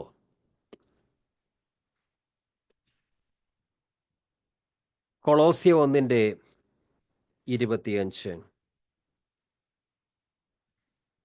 നിങ്ങൾക്ക് വേണ്ടി ദൈവം എന്നെ ഭരമേൽപ്പിച്ച ദൗത്യം വഴി ഞാൻ സഭയിലെ ശുശ്രൂഷകനായി ദൈവവചനം പൂർണ്ണമായി വെളിപ്പെടുത്തുക എന്നതായിരുന്നു ആ ദൗത്യം. കാര്യവിചാരകൻ സ്റ്റുവാർഡ് യജമാനന് കണക്ക് കൊടുക്കുവാൻ ബാധ്യസ്ഥനാണ്. ലൂക്കോസ് 16:1 തൊട്ട് യേശു ശിഷ്യരോട് പറഞ്ഞു, ഒരു ധനവാന് ഒരു കാര്യസ്ഥനുണ്ടായിരുന്നു. അവൻ സ്വത്ത് ദുർവ്യയം ചെയ്യുന്നുവെന്ന് യജമാനന് പരാതി ലഭിച്ചു. യജമാനൻ അവനെ വിളിച്ച് ചോദിച്ചു, നിന്നെപ്പറ്റി ഞാൻ കേൾക്കുന്നത് എന്താണ്? നിന്റെ കാര്യസ്ഥതയുടെ കണക്ക് ബോധിപ്പിക്കുക. മേലിൽ നീ കാര്യസ്ഥനായിരിക്കാൻ പാടില്ല. ആ കാര്യസ്ഥൻ ആത്മഗതം ചെയ്തു, യജമാനൻ കാര്യസ്ഥത എന്നിൽ നിന്ന് എടുത്തു കളയുന്നതിനാൽ ഞാൻ ഇനി എന്തു ചെയ്യും? കിളയ്ക്കാൻ എനിക്ക് ശക്തിയില്ല, ഭിക്ഷയാചിക്കാൻ ലജ്ജ തോന്നുന്നു. എന്നാൽ യജമാനൻ കാര്യസ്ഥത എന്നിൽ നിന്ന് എടുത്തു കളയുമ്പോൾ ആളുകൾ തങ്ങളുടെ വീടുകളിൽ എന്നെ സ്വീകരിക്കേണ്ടതിന് എന്തു ചെയ്യണമെന്ന് എനിക്കറിയാം. ക്രിസ്തു ഇവിടെ ഒരു കാര്യസ്ഥൻ്റെ കാര്യം പറയുകയാണ്. ഒരു ധനവാൻ ഒരു കാര്യസ്ഥനുണ്ടായിരുന്നു. പക്ഷേ ഈ കാര്യസ്ഥൻ ഉത്തരവാദിത്വത്തോടെ തൻ്റെ യജമാനനെ സേവിക്കേണ്ടതിന് പകരം അവൻ എന്താണ് ചെയ്തത്? അവൻ ആ കാര്യസ്ഥൻ സ്വത്ത് ദുർവ്യയം ചെയ്യുന്നുവെന്ന് യജമാനന് പരാതി ലഭിച്ചു. യജമാനൻ അവനെ വിളിച്ചു ചോദിച്ചു, നിന്നെപ്പറ്റി ഞാൻ കേൾക്കുന്നത് എന്താണ്? നിന്റെ കാര്യസ്ഥതയുടെ കണക്ക് ബോധിപ്പിക്കുക. അപ്പോൾ നമ്മൾ ചിന്തിക്കും, ഈ ഉപമയിലെ ഈ ക്രിസ്തു പറഞ്ഞ ഈ ഉപമയിലെ കാര്യസ്ഥനല്ലേ ഇത് ബാധകമായിരിക്കുന്നത്? ഈ ഉപമ നമുക്കൊരു പാഠം പഠിപ്പിച്ചു തരുവാൻ വേണ്ടി പറഞ്ഞതാണ്. നമ്മോടും ചോദിക്കും. എന്താണ് ചോദിക്കുക? നിന്നെപ്പറ്റി ഞാൻ കേൾക്കുന്നത് എന്താണ്? നിന്റെ കാര്യസ്ഥതയുടെ കണക്ക് ബോധിപ്പിക്കുക. നമുക്കും നമ്മുടെ കാര്യസ്ഥതയുടെ കണക്ക് ബോധിപ്പിക്കേണ്ടി വരും. ദൈവം നമുക്ക് പല താലന്തുകളും ദാനങ്ങളും ഒക്കെ തന്നിട്ടുണ്ട്. സമയം തന്നിട്ടുണ്ട്, ആരോഗ്യം തന്നിട്ടുണ്ട്, പലതും തന്നിട്ടുണ്ട്. എന്തിനു വേണ്ടിയാണ്? എല്ലാം ദൈവരാജ്യ മഹത്വത്തിന് വേണ്ടി, കർത്താവിൻ്റെ നാമമഹത്വത്തിന് വേണ്ടി ചെലവാക്കുവാൻ വേണ്ടിയാണ്, സ്വന്തം നേട്ടത്തിന് വേണ്ടിയല്ല. അപ്പം ദൈവം നമുക്ക് തന്നിരിക്കുന്ന ആ ദൗത്യം എപ്രകാരമാണ് നാം ഇപ്പോൾ നിറവേറ്റിക്കൊണ്ടിരിക്കുന്നത്? ഒടുവിൽ കണക്ക് ചോദിക്കും. നിന്റെ കാര്യസ്ഥതയുടെ കണക്ക് ബോധിപ്പിക്കുക. പൗലോസ് 100% തന്നെ ഭരമേൽപ്പിച്ച ഉത്തരവാദിത്വം ചെയ്തതുകൊണ്ട് അന്ത്യനാളിൽ ഒരിക്കലും പരിഭ്രമിക്കുകയില്ല. പൗലോസ് പറയുകയാണ്, ഞാൻ നല്ല പോരാട്ടം പോരാടി, എൻ്റെ ഓട്ടം തികച്ചു. ഹല്ലേലൂയ. സജി ബ്രദർ തീത്തോസ് 1:6-7 വരെ വായിക്കാം. മൂപ്പൻ കുറ്റമില്ലാത്തവനും ഏകഭാര്യയുള്ളവനും ദുർനടപ്പിന്റെ ശ്രുതിയോ അനുസരണക്കേടോ ഇല്ലാത്ത വിശ്വാസികളായ മക്കൾ ഉള്ളവനും ആയിരിക്കണം. അധ്യക്ഷൻ ദൈവത്തിന്റെ ഗൃഹവിചാരകനാകിയാൽ അനിന്ദനായിരിക്കണം. തന്നിഷ്ടക്കാരനും കോപിയും മദ്യപ്രിയനും തല്ലുകാരനും ദുർലാഭമോഹിയും അരുത്. ഓരോ വിശ്വാസിയും ദൈവത്തിൻ്റെ ഗൃഹവിചാരകൻ ആണ്, അഥവാ കാര്യസ്ഥനാണ്. ഇനി ഓരോ സഭാ ശുശ്രൂഷകനും പ്രത്യേകിച്ച് ഗൃഹവിചാരകനാണ്, സ്റ്റ്യൂവാർഡാണ്, കാര്യസ്ഥനാണ്. പക്ഷെ ആ ബോധ്യമൊന്നും ഇല്ലാതെ സഭാ ശുശ്രൂഷക സ്ഥാനം ഇവിടുത്തെ എന്തോ കാര്യലാഭത്തിന് വേണ്ടി നേടിയെടുക്കുന്നവരൊക്കെ ഉണ്ടായിരിക്കാം. പക്ഷേ അത് വലിയ അപകടമാണ്. അന്ത്യനാളിൽ കണക്ക് ചോദിക്കും. തീത്തോസ് 1:6 തൊട്ട് ശ്രേഷ്ഠൻ കുറ്റമറ്റ സ്വഭാവമുള്ളവനും ഏകഭാര്യയുടെ ഭർത്താവുമായിരിക്കണം. സഭാമൂപ്പനെ കുറിച്ചാണ് ഇവിടെ പറയുന്നത്. മൂപ്പൻ കുറ്റമറ്റ സ്വഭാവമുള്ളവനും ഏകഭാര്യയുടെ ഭർത്താവുമായിരിക്കണം. അവൻ്റെ സന്താനങ്ങൾ വിശ്വാസികളും ദുർവൃത്തരെന്നോ അനുസരണമില്ലാത്തവരെന്നോ ദുഷ്കീർത്തി സമ്പാദിച്ചിട്ടില്ലാത്തവരും ആയിരിക്കണം. മൂപ്പൻ്റെ മക്കൾ അങ്ങനെയായിരിക്കണം. മൂപ്പൻ്റെ സന്താനങ്ങൾ എങ്ങനെയുള്ളവരായിരിക്കണം? അവൻ്റെ സന്താനങ്ങൾ വിശ്വാസികളും ദുർവൃത്തരെന്നോ അനുസരണമില്ലാത്തവരെന്നോ ദുഷ്കീർത്തി സമ്പാദിച്ചിട്ടില്ലാത്തവരുമായിരിക്കണം. മൂപ്പൻ ദൈവത്തിൻ്റെ കാര്യസ്ഥൻ എന്ന നിലയ്ക്ക് കുറ്റമറ്റവനായിരിക്കണം. ശ്രേഷ്ഠൻ ദൈവത്തിൻ്റെ കാര്യസ്ഥൻ എന്ന നിലയ്ക്ക് കുറ്റമറ്റവനായിരിക്കണം. അഹങ്കാരിയോ ക്ഷിപ്രകോപിയോ മദ്യപനോ അക്രമാസക്തനോ ലാഭക്കൊതിയനോ ആയിരിക്കരുത്. നമുക്ക് ഈ വാക്യം വീണ്ടും മറ്റൊരു അടുത്ത തവണ ധ്യാനിക്കാം. ഇന്ന് നമുക്ക് ഈ വാക്യം എല്ലാവർക്കും രണ്ട് തവണ സത്യവേദ പുസ്തകത്തിൽ നിന്ന് വായിക്കാം. എല്ലാവരും ബൈബിൾ തുറന്ന് സത്യവേദ പുസ്തകം എടുത്ത് കൊളോസ്യർ 1:25 2 തവണ വായിക്കാം. കൊളോസ്യർ 1:25. നിങ്ങൾക്ക് വേണ്ടി ദൈവം എനിക്ക് നൽകിയിരിക്കുന്ന ഉദ്യോഗപ്രകാരം ദൈവവചന പ്രഘോഷണം നിവർത്തിക്കേണ്ടതിന് ഞാൻ സഭയുടെ ശുശ്രൂഷകനായിരിക്കുന്നു. വീണ്ടും വായിക്കാം. നിങ്ങൾക്ക് വേണ്ടി ദൈവം എനിക്ക് നൽകിയിരിക്കുന്ന ഉദ്യോഗപ്രകാരം ദൈവവചന പ്രഘോഷണം നിവർത്തിക്കേണ്ടതിന് ഞാൻ സഭയുടെ ശുശ്രൂഷകനായിരിക്കുന്നു. സജീവ് ബ്രദർ പ്രാർത്ഥിച്ച് സെബാസ്റ്റ്യൻ ബ്രദർ ആശീർവാദം പറയും. പരിശുദ്ധനായ ഞങ്ങളുടെ നല്ല ദൈവമേ, സ്വർഗീയ പിതാവേ, കർത്താവെ, ഞങ്ങൾ ഇന്ന് തിരുവചനത്തിന് മുമ്പാകെ ഇരിപ്പാൻ കർത്താവ് ഞങ്ങളോട് കാണിച്ച മഹാകരുണയ്ക്കായിട്ട് നന്ദി പറയുന്നു. കർത്താവെ, കേൾക്കുന്ന വചനങ്ങളെല്ലാം കർത്താവിന് യോഗ്യമാവണ്ണം ജീവിക്കുവാൻ, ഞങ്ങൾ ഈ ഭൂമിയിലെ മറ്റുള്ളവർക്ക് കേട്ട വചനങ്ങൾ പകർന്നു കൊടുക്കുവാനും എല്ലാം ഞങ്ങളെ സഹായിക്കണമേ കർത്താവെ. ഞങ്ങൾ വിശുദ്ധിയിലായിരിക്കുവാനും കർത്താവെ അനേകം ആളുകൾ രക്ഷയിലേക്ക് നയിക്കുവാനും എല്ലാം ഈ വചന പഠനം ഞങ്ങൾക്ക് കർത്താവെ ഉപകാരമായി തീരേണ്ടതിനെ കർത്താവ് ഞങ്ങളെ സഹായിക്കണം കർത്താവെ. അതിന് പരിശുദ്ധാത്മാവ് ഞങ്ങൾ കൂടിയിരുന്ന് കർത്താവെ ഞങ്ങളെ എപ്പോഴും വചനത്താൽ ഞങ്ങൾ നിറയുവാൻ, വചനം ധ്യാനിക്കുവാനും എല്ലാം ഞങ്ങൾക്ക് കർത്താവെ സമയം കണ്ടെത്തുവാനും സഹായിക്കണം കർത്താവെ. കർത്താവെ, ഇന്ന് വന്നിരിക്കുന്ന എല്ലാവരെയും കർത്താവിന്റെ കരങ്ങളിൽ ഏൽപ്പിച്ച് പ്രാർത്ഥിക്കുന്നു. ദാസനം ബലപ്പെടുത്തണം. ഞങ്ങളുടെ പ്രാർത്ഥനകളെല്ലാം കേട്ടതായിട്ട് സ്തോത്രം. മഹത്വം പങ്കെടുക്കണം യേശുവിന്റെ നാമത്തിൽ തന്നെ. ആമേൻ. പിതാവായ ദൈവത്തിന്റെ സ്നേഹവും പുത്രനായ യേശു കർത്താവിന്റെ കൃപയും പരിശുദ്ധാത്മാവിന്റെ കൂട്ടായ്മയും സകല വിശുദ്ധരോടുകൂടി ഇരിക്കുമാറാവട്ടെ. നമ്മുടെ കർത്താവായ യേശു ക്രിസ്തു മുഖാന്തരം നമുക്ക് ജയം തന്ന ദൈവത്തിന് മഹത്വം.